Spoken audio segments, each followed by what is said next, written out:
Hello, and welcome to another episode of Glorious Life on Wheels. Today, I'm going to talk about a pretty serious subject, and that is how to survive as a senior with a moderate to low income. In the last nearly 6 years since I've started my YouTube channel, prices have gone just out of sight. Many of the items that I purchase regularly have gone up 50%, some even 100%. And the powers that be decided that a 2.8% increase was adequate for those on Social Security. That's basically an insult, a slap in the face, if you will. In this video, I'm going to tell you about two options more and more seniors are choosing in order to not only reduce their cost of living and make their dollar go further, but also in pursuit of having a better quality of life all the way around. So stay tuned. I'm going to talk about both options. I'm going to share what I think are the pros and cons of each choice, and I'm going to tell you which I think may actually long-term, at this point in time, be the best choice and why. So come on, let's get started. The first option I'm going to talk about, which probably tens if not hundreds of thousands of seniors have embraced and are continuing to embrace, is van life. As many of you know who have followed me, I've traveled and slept in my vans for years on a part-time basis, but for over, I'd say 100 and some thousand miles. So I have some experience at what it's like to sleep in a van or a vehicle. Some of the benefits clearly are financial if you do it right. For seniors, watching rents increase dramatically. Where I live, the average one-bedroom apartment is around $2,500 a month, and that doesn't include most of your utilities. So for someone living on a small Social Security, that's just not even feasible. So van life, from the standpoint of saving on rent, is, at the face of it, a great option. Some of you may be asking, well, what about seniors who own their own homes and they're paid off? Well, you know what? That's not always a good situation either. I know several seniors who've had to sell their homes. Oftentimes, seniors are living in homes that are much older. They've owned them for several years if they're paid off. And those homes need maintenance. They may need new roofs. They may need plumbing or electrical work, or a host of other maintenance issues. And in the last few years, the cost of those kinds of things, a roof that used to cost maybe $6,000, $7,000 now can cost $15,000 or $20,000. If you're living on Social Security, you can't afford that. Also, the cost of insurance in some areas has quadrupled. I know my insurance, my home insurance, has gone up dramatically. And I'm not even going to talk about if you live in an area that's prone to wildfires or hurricanes like Florida. You may have a hard time even getting insurance. Also, property taxes, homeowners tax has gone up dramatically. So yes, living in a van, if you were formerly an apartment dweller, can save you considerable money. You save on rent, you save on parking, because most apartment complexes charge you if you have a parking spot. You also save on money if you have a pet, because most apartments charge you if you have a pet now. And it will also save you considerable money if you're a senior, especially living in an older home that you own, based on the charges that I described. But is van life the be-all, end-all that it was for so many people maybe 7, 8 years ago? And I'd have to say no. yes, it still works for a lot of people. Yes, you can save a lot of money, but it's getting much more difficult to do. Almost everywhere I travel now, it doesn't matter what state I'm in, I see signs up now where it says no parking, typically from maybe 9 p.m. till maybe 5 or 6 a.m. in the morning. They're targeting people who live in vehicles, whether vans, cars, what have you. As I'm out on the road traveling, I'm finding that fewer and fewer Walmarts allow parking overnight now, and that is because a few bad apples have ruined it for the rest of us. But I'm also seeing more rest stops that have limits now of 4 hours. I'm also seeing places like Love's and other truck stops where it was no problem parking overnight. And I'm now being told when I travel on the road by some that I can only stay for a couple of hours. So it's getting a lot more difficult. Also, there's legislation that many states have embraced that make it illegal now to sleep in a vehicle. And they've enacted a law that gives you very few rights, and they really don't have to have much to impound your vehicle. And there is no redress to it or hearings to try and explain your position. And if anyone has ever had your vehicle impounded and you're low income, you know that that's almost the end of you owning that vehicle, because the fee, there's a hookup fee for them hooking it up, there's a fee for them towing it, and the fee for them towing a larger vehicle like a van is more than a regular vehicle. If they tow it over a weekend, or if it stays there over a weekend, the charges are often jacked up over the weekend. Also, they charge you from the minute they pick it up.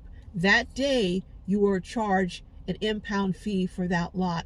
And by the time you find your vehicle and try to raise some funds, the money that you owe on it can be well beyond what you can afford to pay. So it seems like more and more the laws are being enacted to punish anyone who tries to live in a vehicle. Then there's the good old climate control. You know, living in a vehicle in extreme hot weather is extraordinarily dangerous. Living in a vehicle in extreme cold weather is extraordinarily dangerous. So you have to kind of follow the weather.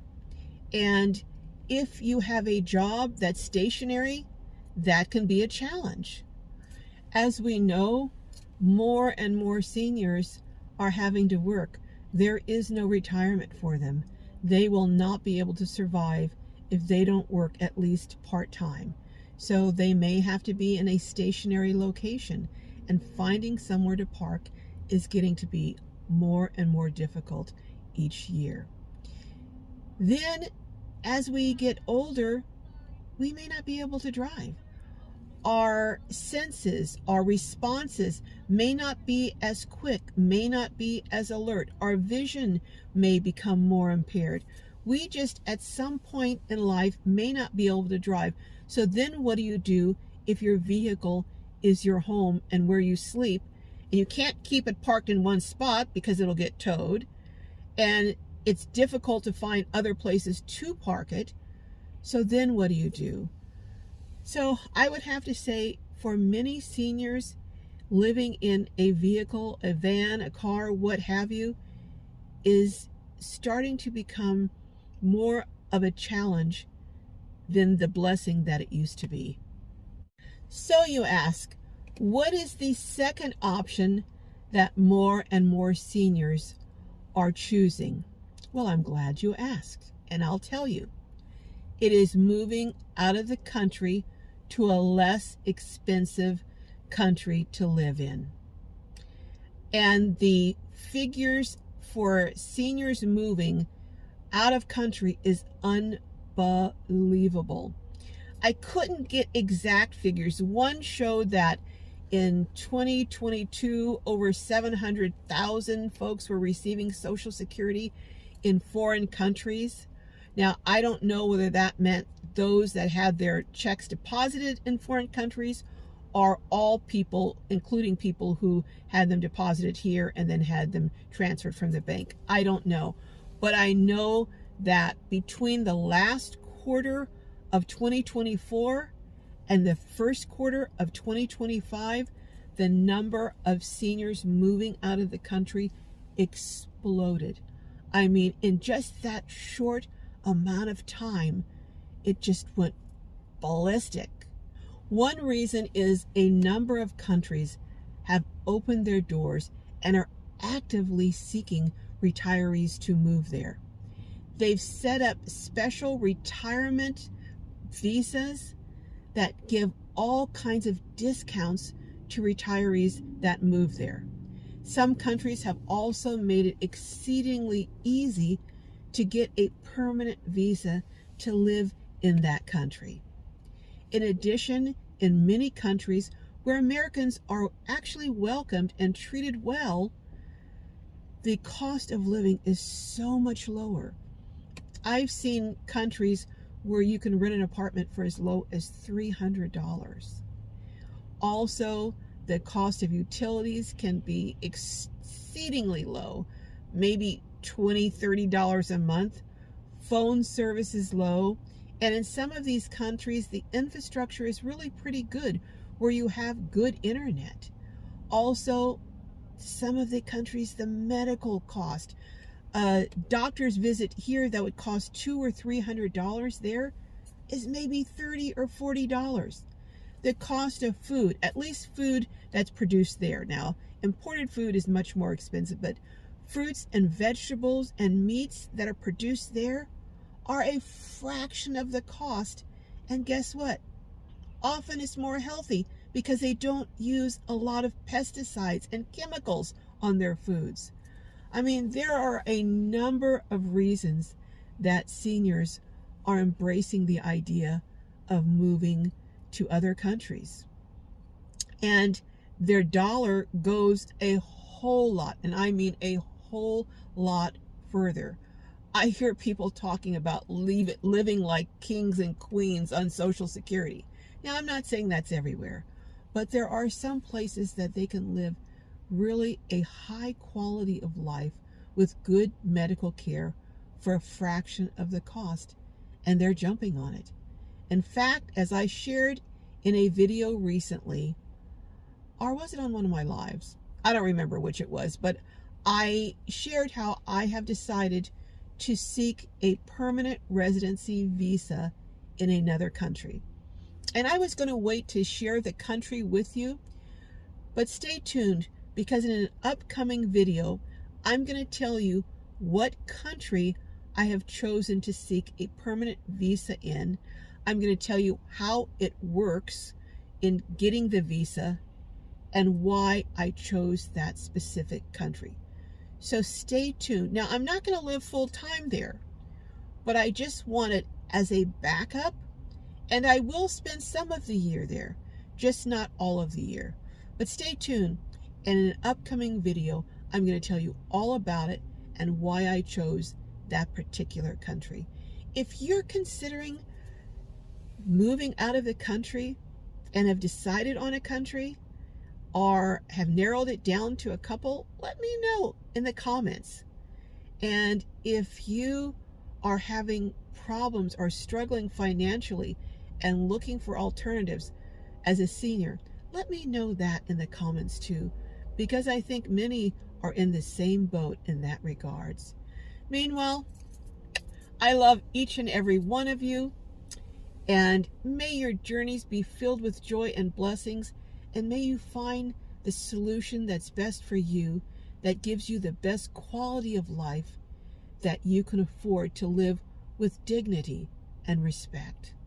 Meanwhile, I'll see you next time, and don't forget to tune in every Saturday at 3 o'clock Pacific for a lively Glow Live broadcast. I'll see you next time. Bye-bye.